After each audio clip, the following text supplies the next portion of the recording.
संपूर्ण महाराष्ट्रातल्या सर्व जिल्ह्यांच्या बैठका आज या संपन्न झालेल्या आहेत। कालच्या नंतर उर्वरित आजही मीटिंगचा बैठकांचा आमचा जो आढावा होता आणि एकंदरीत पार्लमेंटरी बोर्डचं काम पूर्ण संपलेलं आहे आणि यामध्ये स्थानिक पातळीवरून आलेल्या सर्व प्रस्तावांना आम्ही मंजुरात दिली आहे।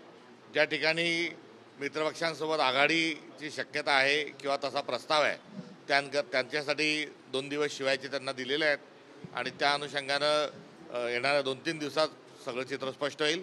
मात्र तिकीट वाटपाची सगळी प्रक्रिया ही प्रदेश पातळीवरून पूर्ण झालेली आहे।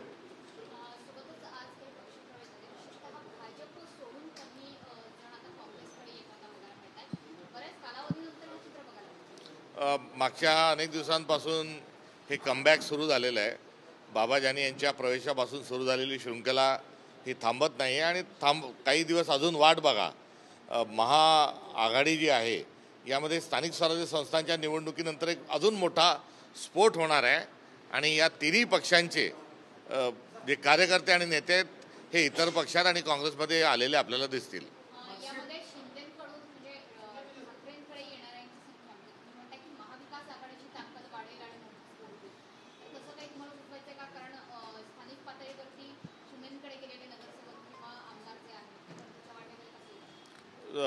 अजित पवारांची राष्ट्रवादी, शिंदे सेना आणि भाजप या तिघांना त्या ठिकाणी पुरते आता कार्यकर्ते कंटाळलेले आहेत आणि ज्या भूमिकेतून ते त्यांच्याकडे गेले होते ती पूर्ण होत नसताना कुठेतरी फसवणुकीची भावना एकंदरीत या सर्व मंडळींमध्ये तयार झालेली आहे। त्यामुळे मोठ्या प्रमाणावर आता सत्तेतल्या पक्षांना गळती लागलेली दिसेल आणि केवळ दलाल जे आहेत हेच त्या पक्षामध्ये सक्रिय असलेले आपल्याला आढळून येईल।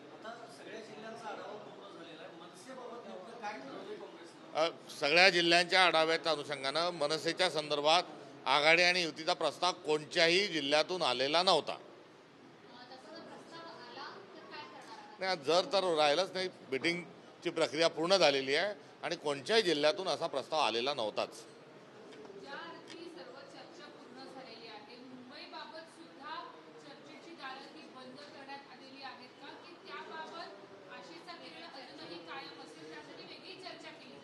महानगरपालिकेच्या निवडणुका अजून घोषित झालेल्या नाही आणि जी निवडणुकीची प्रक्रिया सुरू आहे त्या प्रक्रियेच्या बद्दलच बोलणं हे योग्य ठरेल। ज्या प्रक्रिया अजून विलंबाने आहेत त्याबद्दल घाईगर्दीने बोलण्याची आवश्यकता नाही।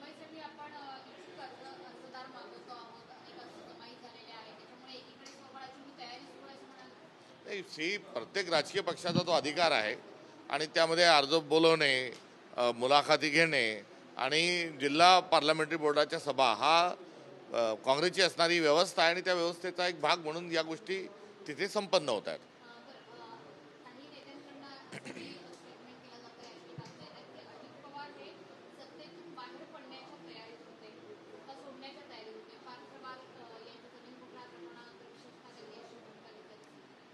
सत्तेसाठीच अजित पवार जे आहेत सत्तेसाठी आणि कारवाई होऊ नये म्हणूनच या 2 कारणाकरताच ते सत्तेत सहभागी झालेले आहे। त्यामुळे सत्ता सोडून त्यांना करमणार नाही, सत्तेशिवाय त्यांना राहता येणार नाही।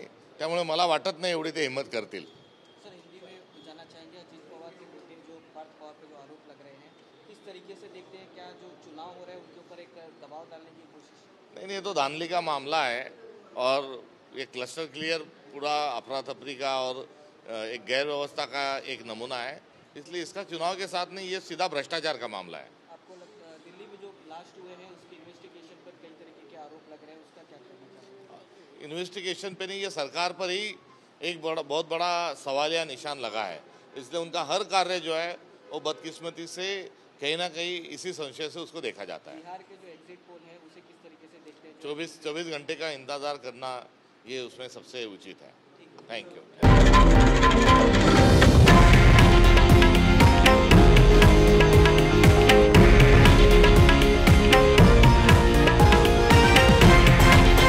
हे आहे देशातील नंबर 1 न्यूज नेटवर्क आणि आपण पाहत आहात TV9 मराठी, एकमेव।